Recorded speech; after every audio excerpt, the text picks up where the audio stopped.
Ésaïe, chapitre 28. Malheur à la couronne superbe des ivrognes d'Éphraïm, à la fleur fanée, qui fait l'éclat de sa parure, sur la cime de la fertile vallée de ceux qui s'enivrent. Voici venir, de la part du Seigneur, un homme fort et puissant, comme un orage de grêle, un ouragan destructeur, comme une tempête qui précipite des torrents d'eau. Il la fait tomber en terre avec violence. Elle sera foulée aux pieds, la couronne superbe des ivrognes d'Éphraïm. Et la fleur fanée, qui fait l'éclat de sa parure, sur la cime de la fertile vallée, sera comme une figue hâtive qu'on aperçoit avant la récolte, et qui, à peine dans la main, est aussitôt avalée. En ce jour, l'Éternel des armées sera une couronne éclatante et une parure magnifique pour le reste de son peuple, un esprit de justice pour celui qui est assis au siège de la justice, et une force pour ceux qui repoussent l'ennemi jusqu'à ses portes. Mais eux aussi, ils chancellent dans le vin, et les boissons fortes leur donnent des vertiges. Sacrificateurs et prophètes chancellent dans les boissons fortes, ils sont absorbés par le vin, ils ont des vertiges à cause des boissons fortes. Ils chancellent en prophétisant, ils vacillent en rendant la justice.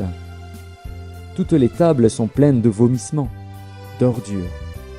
Il n'y a plus de place. À qui veut-on enseigner la sagesse? À qui veut-on donner des leçons? Est-ce à des enfants qui viennent d'être sevrés, qui viennent de quitter la mamelle? Car c'est précepte sur précepte, précepte sur précepte, règle sur règle, règle sur règle, un peu ici, un peu là.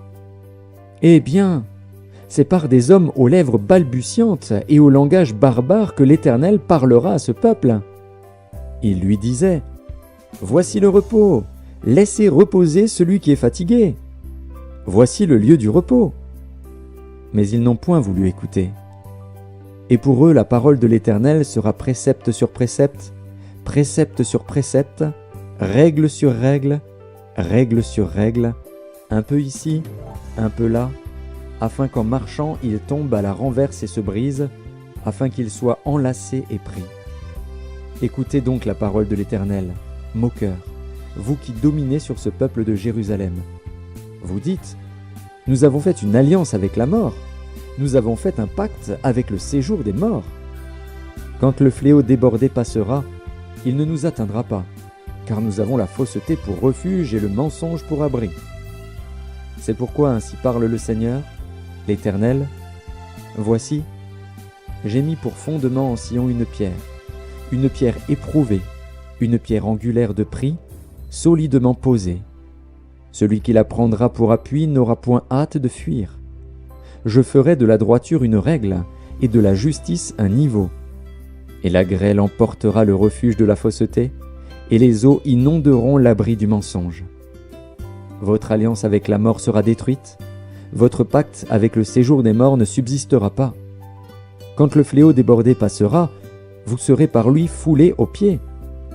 Chaque fois qu'il passera, il vous saisira, car il passera tous les matins, le jour et la nuit, et son bruit seul donnera l'épouvante. Le lit sera trop court pour s'y étendre, et la couverture trop étroite pour s'en envelopper.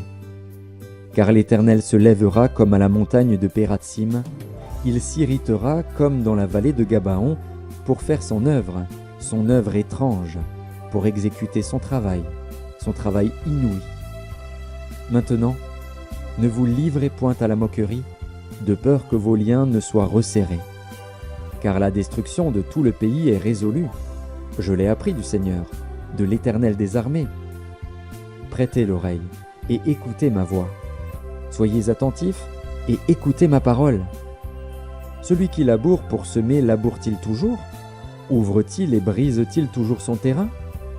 N'est-ce pas après en avoir aplani la surface qu'il répand de la nielle et sème du cumin? Qu'il met le froment par rangées, l'orge à une place marquée et l'épeautre sur les bords? Son Dieu lui a enseigné la marche à suivre, il lui a donné ses instructions. On ne foule pas la nielle avec le traîneau, et la roue du chariot ne passe pas sur le cumin. Mais on bat la nielle avec le bâton, et le cumin avec la verge. On bat le blé, mais on ne le bat pas toujours. On y pousse la roue du chariot et les chevaux, mais on ne l'écrase pas. Cela aussi vient de l'Éternel des armées. Admirable est son conseil, et grande est sa sagesse.